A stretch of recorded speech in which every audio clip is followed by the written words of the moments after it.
le but de ma conférence, qui avait pour thème l'avancée scientifique de l'Afrique, c'était de montrer qu'on vous parle d'Einstein, on vous parle de Max Planck, mais aucun de ces gens n'a dépassé la science que vous avez dans le village, que le vieux a dans le village, hein, que nos temples ont. Cette science-là, elle n'a jamais été dépassée. Et que tout ce que nous avons encore à faire connaître, vous voyez, comme ça sert des enjeux qui ne servent pas nos intérêts, c'est pour ça que la chose demeure cachée.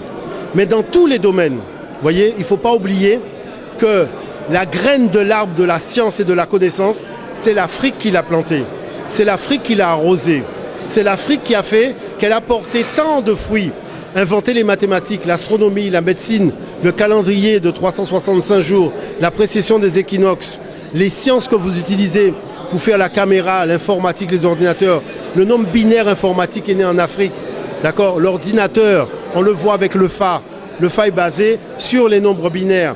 Donc toute la culture africaine est fondamentalement scientifique. On nous éloigne de cette culture pour ne pas qu'on en fasse notre colonne vertébrale pour être debout. Sur le plan de la spiritualité, les pères de l'Église étaient tous africains. Alexandre d'Alexandrie, Alexandrie c'est en Afrique.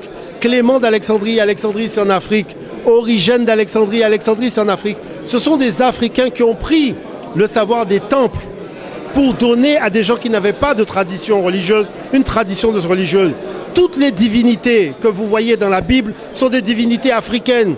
Ce sont des divinités que les anciens utilisaient dans les cultes vaudous. On les a blanchis, ils font la même chose, mais vous ne voyez pas que c'est la même divinité parce qu'on ne connaît pas suffisamment nos fondements.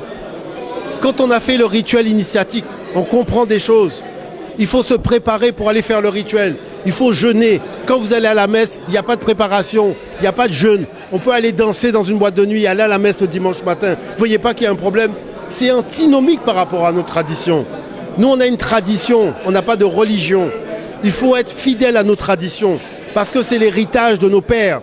Et cet héritage de nos pères, c'est le sang qui coule dans nos veines. On peut acheter à boire et à manger, mais il n'y a pas de magasin où on vend du sang.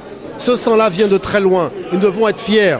Nous devons avoir notre colonne vertébrale et faire en sorte de ne jamais oublier qu'une pyramide, on dit qu'on a construit des pyramides, mais une pyramide, c'est des blocs de pierre qu'on a assemblés au même endroit. Chaque fois que nous sommes unis, nous sommes une pyramide. Vous voulez que nous soyons une pyramide? Soyons unis et nous serons une pyramide. Il faut faire deux choses. Il faut une reconquête économique parce qu'on a cédé trop de terrain sur l'économie. Les boissons dans les magasins sont pratiquement 99% des boissons étrangères.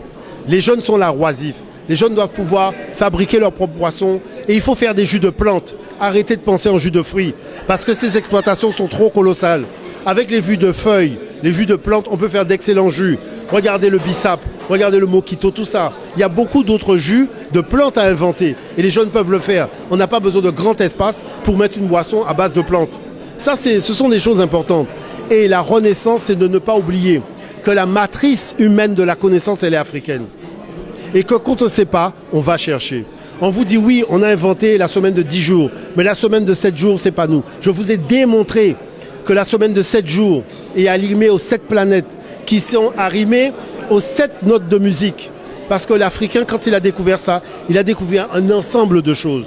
C'est ça qu'on appelle le génie africain, que les gens célèbrent dans notre dos.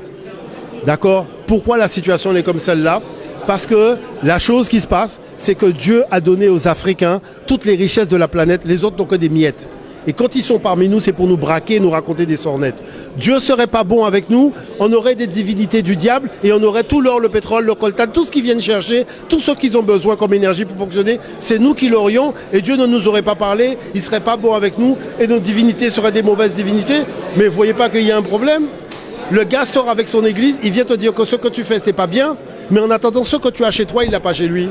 Et s'il est chez toi, c'est parce qu'il n'a pas ça chez lui, il est venu prendre ce que Dieu lui a pas donné. Après, il te dit, Dieu est bon. Dieu n'est pas bon avec tout le monde, manifestement, puisque lui, il n'a rien. Vous voyez, son sous-sol est vide. Donc, à partir de là, qu'est-ce qu'il fait? Il utilise la force pour voler ce que Dieu a donné aux Africains. C'est-à-dire que, vous savez, mon peuple a un genou au sol. Parce qu'on lui a donné tout simplement une lunette qui ne lui permet pas de voir clair. Il faut déjà voir clair en soi avant de voir clair. Quand tu vois plus clair en toi, c'est fini. Donc, la relève de l'Afrique passe par le relève des individus. N'oubliez pas que dans le dos, il y a ça, la colonne vertébrale. La colonne vertébrale, ce n'est pas simplement pour tenir le corps. Il y a une colonne vertébrale pour tenir le mental aussi. Et si on n'a pas de colonne vertébrale mentale, on ne sera jamais debout. On sera manipulable et manipulé par l'extérieur.